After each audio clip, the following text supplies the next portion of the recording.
In most cities, people come to live. But in Varanasi, they come to die. What is it about this ancient place that draws millions, not just to live, but to find their final peace?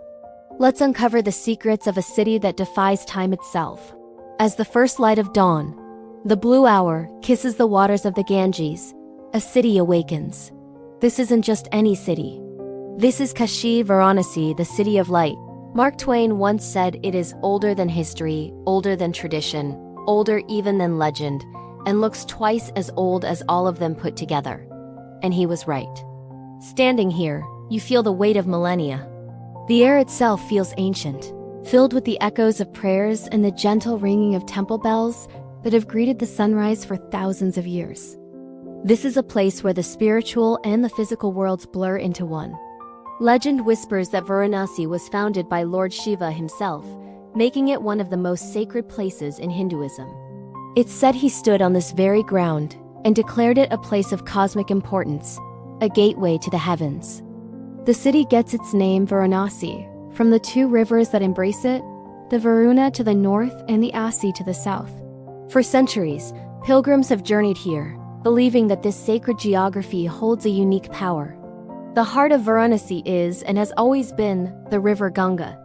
To Hindus, the Ganga is not just a river. She is a goddess, a mother who cleanses and purifies. The belief is profound and deeply held. A single dip in her holy waters can wash away the sins and karma of a lifetime.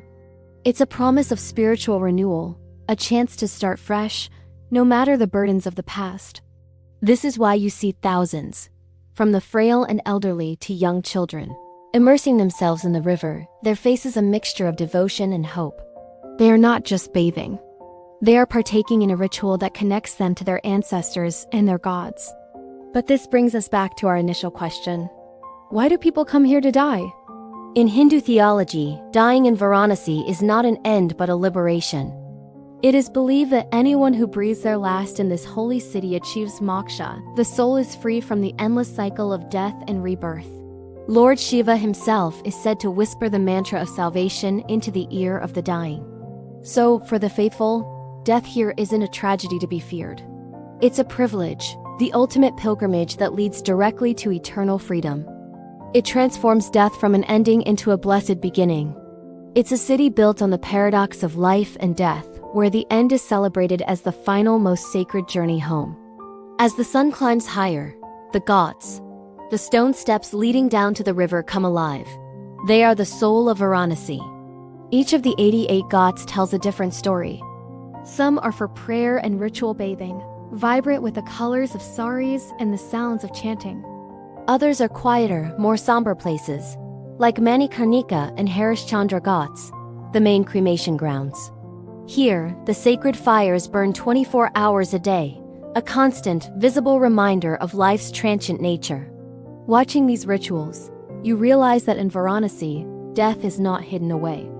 It is accepted, honored, and integrated into the daily fabric of life, as natural as the rising of the sun and the flowing of the river.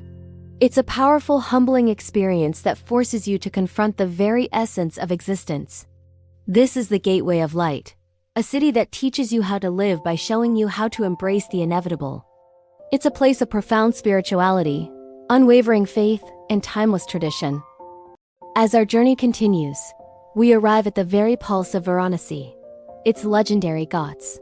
If the city is a grand ancient home, then these 88 steps leading down to the Ganges are its front porch. This is where life unfolds in its most raw and vibrant form. Picture this, a sprawling montage of activity from dawn till dusk. We start at Asi Ghat, where the first rays of sun are greeted with yoga and meditation, a symphony of serene devotion. Yogis, lost in their practice, seem to channel the timeless energy of this sacred space. Then we drift towards the heart of the action, Dashashwamedh Ghat. This is the busiest, most spectacular of them all. The name itself tells a story. Legend says Lord Brahma sacrificed 10 horses right here in a grand ceremony to welcome Lord Shiva. Today, it's a theater of daily life. You'll see families performing rituals, children laughing and playing, and pilgrims offering flowers to the holy river. It's a place of constant motion, a testament to unwavering faith that has echoed through centuries. As we meander along the riverbank, our eyes are drawn to a curious sight. The leaning temple of Ratneshwar Mahadev at Sindhya Ghat, tilted at a 9-degree angle, even more than the leaning tower of Pisa, it seems to bow in reverence to the mighty Ganges. Stories about why it leans vary. Some say it's a curse, others a construction mishap. Whatever the reason, its precarious beauty is unforgettable. A perfect symbol of Varanasi's blend of the divine and the imperfectly human. But the river is more than just a spiritual center. It's the economic lifeline for thousands. Look closely, and you'll see the intricate web of commerce that thrives on its banks. The boatmen, or mallas, are the veins of this city, ferrying pilgrims and tourists from one ghat to another. Their oars slice through the water, their songs echoing stories passed down through generations. They are born to the river, and their livelihood depends entirely on its flow. Beyond the boatmen, the river's influence extends deep into the city's famous silk weaving industry. The water is used in the dyeing process, infusing the vibrant threads with a touch of the Ganges sanctity before they are woven into the world-renowned Banarasi saris. From the dhobis washing clothes on the steps, creating a patchwork of colorful fabrics drying in the sun, to the vendors selling everything from marigold garlands to hot chai, the river sustains this city in every conceivable way. It's a living, breathing ecosystem where spirituality and survival are beautifully intertwined. This intricate dance of life, devotion, and commerce is what makes the Ghats not just a place to visit, but an experience to be lived. As we leave the Ghats behind and venture deeper, we find ourselves in the heart of Varanasi's old city, a maze of narrow lanes the locals call gullies. Each turn reveals a new secret, a new story. Listen closely. Can you hear that rhythmic sound? It's the sound of creation, the clatter of handlooms that have been weaving magic for centuries. This is where the world-famous Banarasi silk comes to life. It's more than just fabric. It's artistry in its purest form. Generations of weavers pour their souls into these creations, intricately weaving threads of real gold and silver into saris that are treasured as family heirlooms. Each piece tells a tale of tradition, patience, and unparalleled skill, a glittering testament to the city's legacy of craftsmanship. But Varanasi's excellence isn't just woven into silk. It's also etched into the minds of scholars. Just a short journey from the weaver's loom, we arrive at the sprawling green campus of Banaras Hindu University, or BHU. This isn't just a university. It's a city of learning, one of Asia's largest residential universities, a modern temple of knowledge. For centuries, Varanasi has been a beacon for seekers of wisdom, a place where the ancient traditions of Sanskrit and philosophical debate are still very much alive. The air here feels different, charged with intellectual energy and the pursuit of truth. It's a place where ancient scriptures are studied with the same rigor as modern science, preserving a lineage of thought that has shaped India for millennia. This is the other side of Varanasi's eternal foundation, the culture of the mind. And just 10 kilometers away from this bustling city of life and learning lies a place of profound peace, Sarnath. It is here, under a Bodhi tree, that the Buddha delivered his very first sermon after attaining enlightenment. This serene deer park is where the wheel of Dharma was set in motion, laying the foundation for a philosophy that would spread across the globe.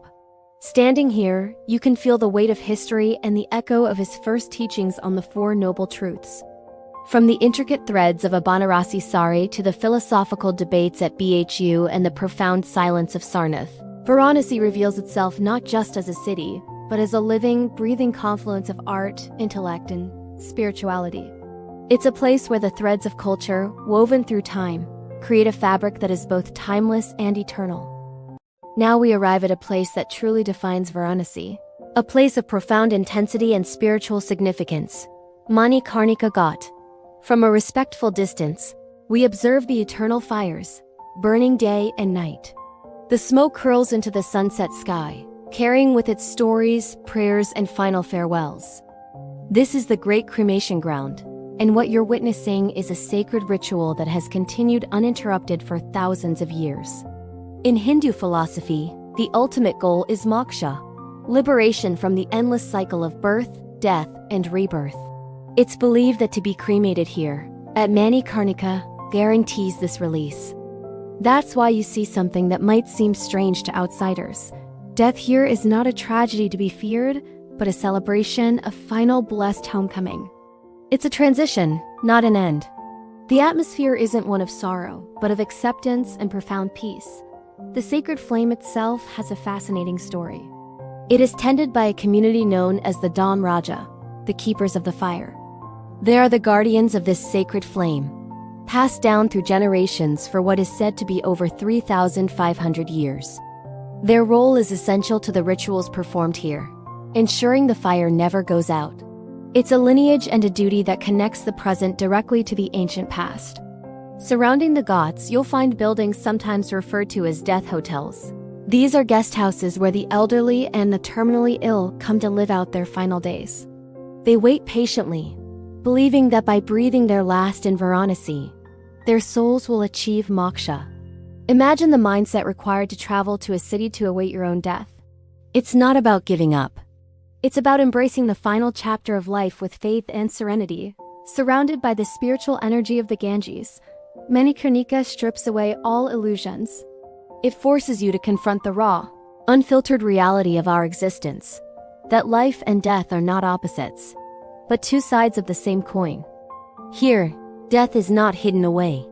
It's integrated into the fabric of daily life, a constant, visible reminder of our own mortality and the spiritual journey we are all on. To witness this is to understand Varanasi's soul.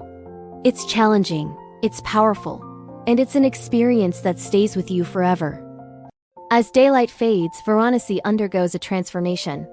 The energy of the day, a constant hum of life and prayer, doesn't dissipate.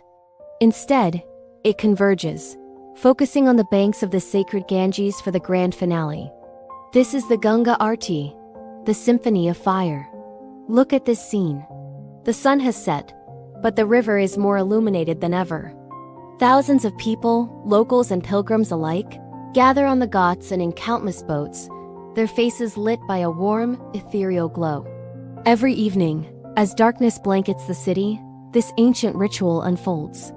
It's a thank you, a profound expression of gratitude to Mother Ganga, the lifeblood of this land.